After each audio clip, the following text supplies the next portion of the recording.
Amici di Crazy Rider Italia, ben trovati all'evento più atteso dell'anno, conosciuto anche come l'Esposizione Internazionale del Ciclo e Motociclo. Ho potuto percepire quali saranno le tendenze per il futuro. Il flusso di gente maggiormente concentrato in alcuni stand e i tanti commenti che involontariamente mi sono arrivati all'orecchio mi hanno portato a fare nuove considerazioni e profonde riflessioni. Se vi interessa la mia chiave di lettura per quanto concerne il futuro prossimo del motociclismo, restate con noi.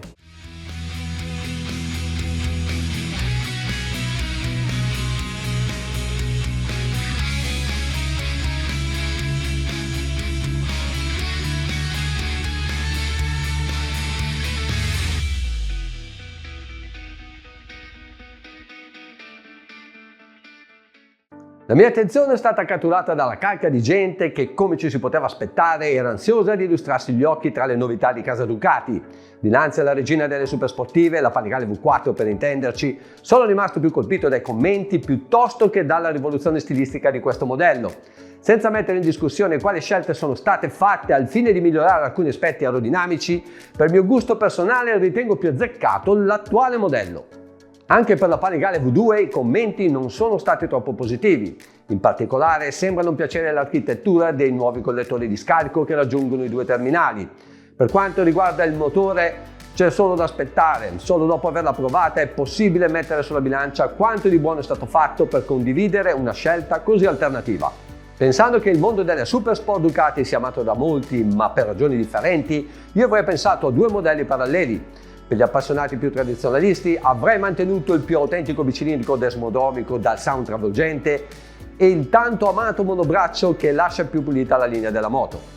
Per chi con la moto ci corre per davvero, avrei lavorato a nuove soluzioni per mantenere la leadership del segmento sportivo. In ogni modo non avrei stravolto un qualcosa che ha reso celebre questo marchio. Se fossi in possesso dell'attuale modello aspetterei prima di fare una scelta alternativa. La multistrada V4 riceve tutta l'elettronica prevista per la Panigale. Oltre a ciò l'abbassatore ora entra in funzione scendendo a 10 km/h, rialzando la moto al raggiungimento dei 50. La bancata posteriore ora si disattiva anche su questo modello.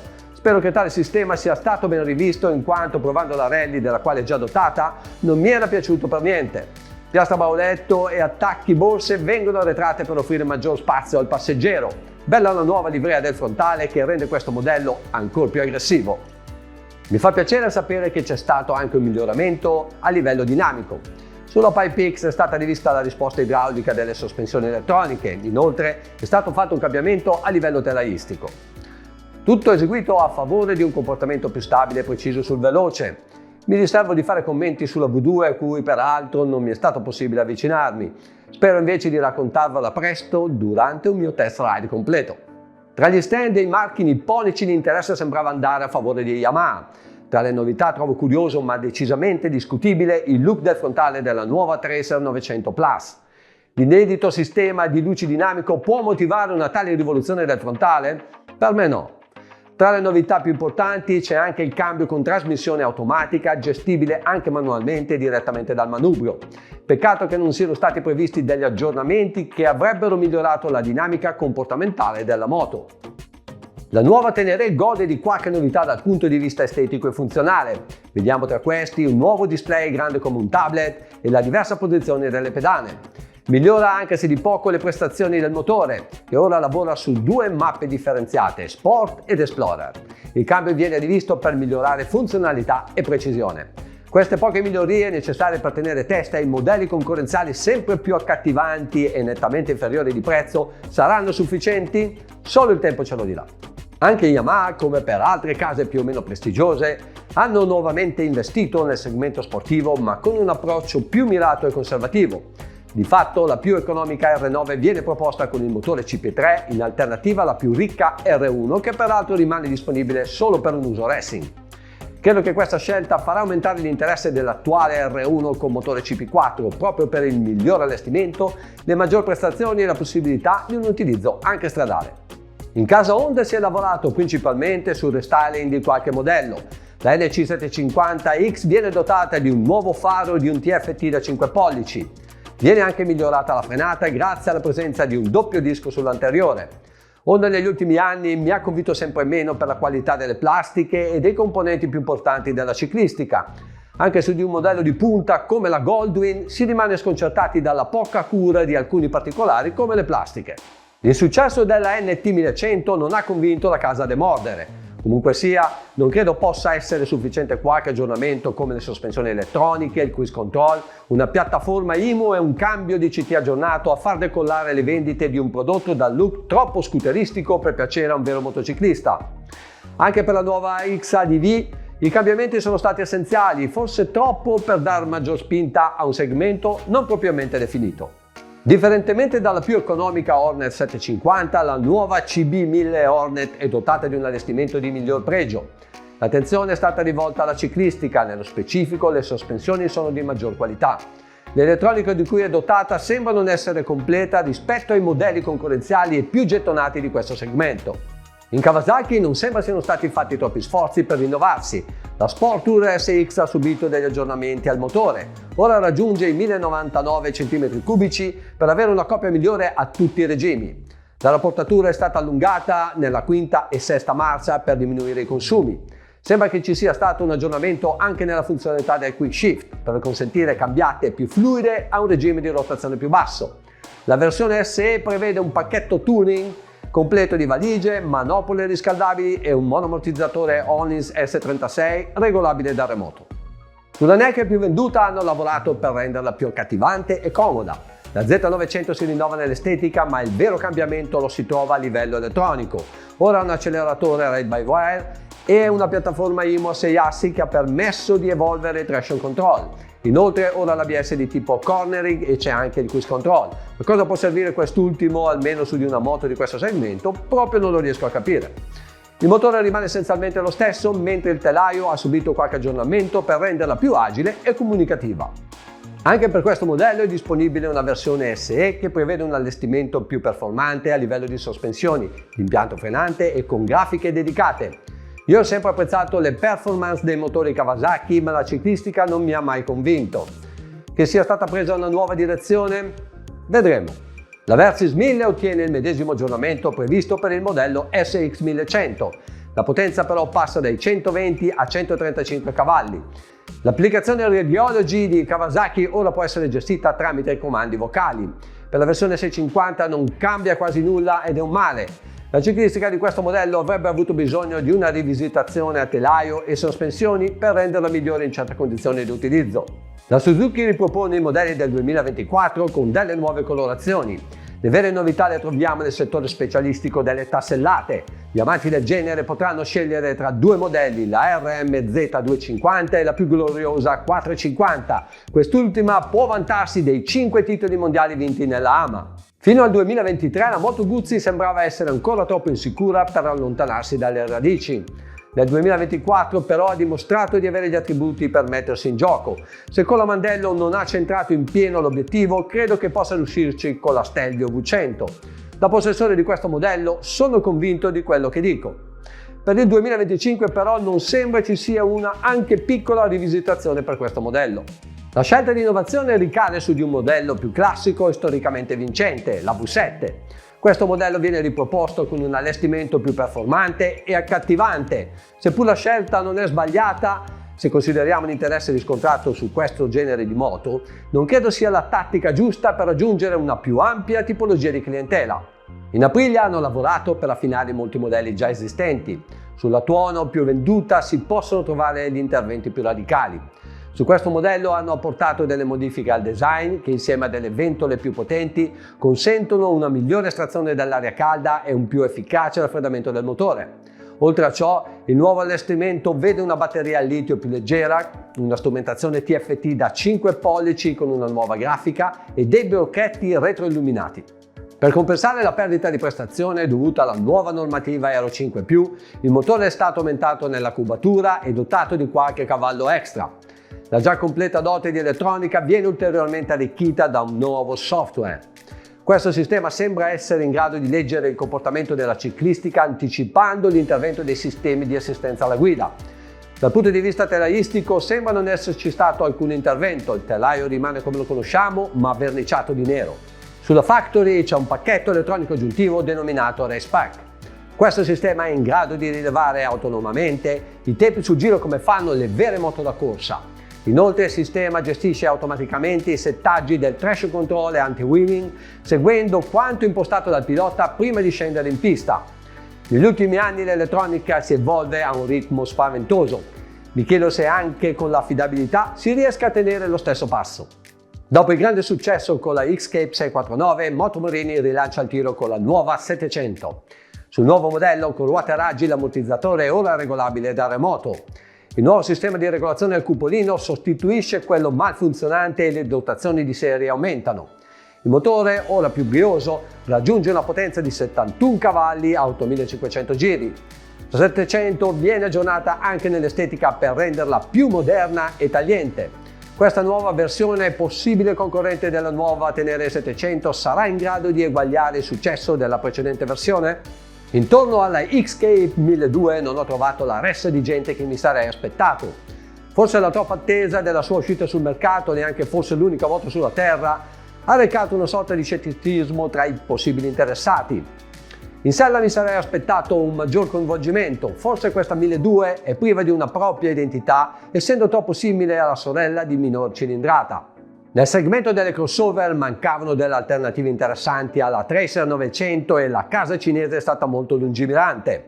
La nuova Corsaro 750 GT è ciò che serviva, una crossover accattivante nell'estetica e con un motore V2 da 96 cavalli ad albero controrotante. In questo modello intravedo un altro possibile successo per casa Morini. Ormai tutti sono al corrente del trionfo ottenuto da Benelli con la TRK 502 prima e con la 702X poi.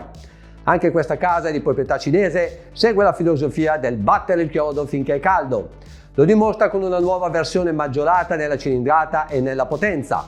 La nuova 902 Explorer avrà un motore da 904 cm3 capace di erogare 100 cavalli. Per quanto riguarda l'estetica e la componentistica, sembra esserci stata una fusione tra la QJ 800 e la TRK 702. Prendendo il meglio di entrambi, la nuova versione sarà forte nel combattere contro la concorrenza per mantenere la leadership nelle vendite. La 502 sembra rimanere a catalogo. Per il futuro prossimo ci saranno degli aggiornamenti interessanti su questa versione, utilizzabile per i patentati A2. Altri modelli come la TNT 500 e la Tornado 300 e 400 sono quasi pronti per essere sfornati. Il ricco parco della QJ Motor viene ampliato ulteriormente da due modelli molto performanti di motore e dalle soluzioni prestigiose. La Naked SRK 1000 con motore da 902 cm3 e una potenza di 163 cavalli e la super sportiva SRK 1000 RC, dalla medesima potenza ma ancora più ricca dal punto di vista ciclistico. Quest'ultima ha un'elettronica sofisticata, un allestimento freni Brembo con pinze monoblocco a 4 pistoncini e un compartimento ammortizzante Onlins sia al posteriore che all'anteriore. Se sulla ciclistica di questi due modelli non ho dubbi, non posso dire lo stesso per quanto riguarda il motore MV utilizzato. Il non aver voluto estrapolare troppi cavalli da quest'ultimo è stata la scelta giusta per non comprometterne l'affidabilità. Se oltre a ciò hanno reso migliore l'erogazione ed eliminato l'eccessivo effetto on-off presente su quasi tutti i modelli MV, sarà veramente un bel giocattolo da regalarsi. Nella prossima stagione Bimota torna a correre in Superbike con il modello KB998 motorizzato Kawasaki. Un nuovo connubio lega il classico telaio a struttura mista, tipico del marchio, a un motore prestazionale ma non italiano. Pertanto, se convinto delle qualità dei motori Kawasaki, avrei preferito un connubio già visto nel passato, cioè tutto italiano. I modelli destinati al mercato rimangono talmente esclusivi che sembrano non interessare. Gli amanti di questo marchio vogliono forse rimanere anonimi? Anche nello stand di MV Agusta le presenze non erano molte. Qualcuno passava per lustrarsi gli occhi in quanto bellissime da vedere, ma probabilmente rimangono oggetti meno considerati dai veri utilizzatori. Anche da enduro veloce sembrava non aver scaturito molto interesse, le uniche persone presenti erano solo curiosi e nient'altro. Tra i commenti ho percepito un velo di scetticismo che da tempo grava su questo storico marchio. La confusione fatta nel presentare questo modello, oltre alla 5.5 tanto attesa e mai uscita, non ha aiutato il marchio a cambiare faccia. BMW continua ad accumulare consensi nonostante sembra ci siano possessori malcontenti.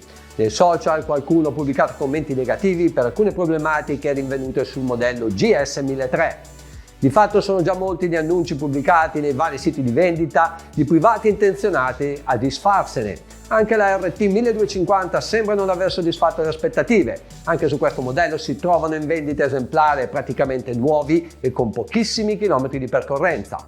Della GS 1300 Adventure non si vede quasi traccia. La tanta pubblicità riscontrata sui social fa presupporre uno scarso successo nelle vendite.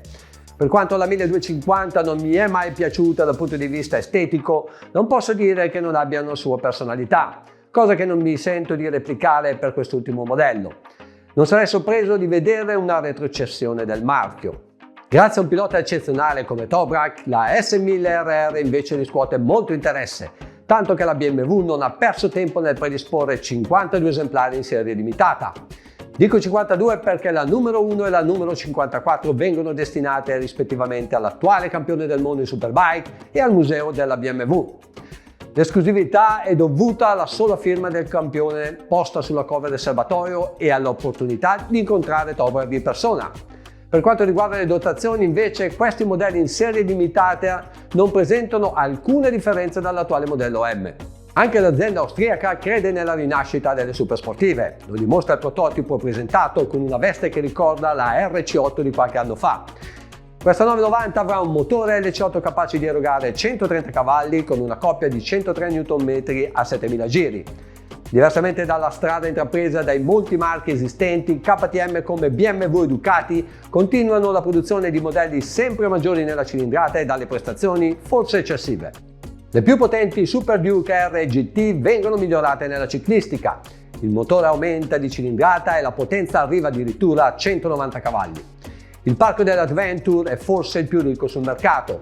Tanti gli aggiornamenti per questo segmento, dall'inedito cambio meccanico automatizzato a un'elettronica più raffinata. Su quest'ultima ci si aspetta una seria evoluzione al fine di limitare le problematiche riscontrate nel passato.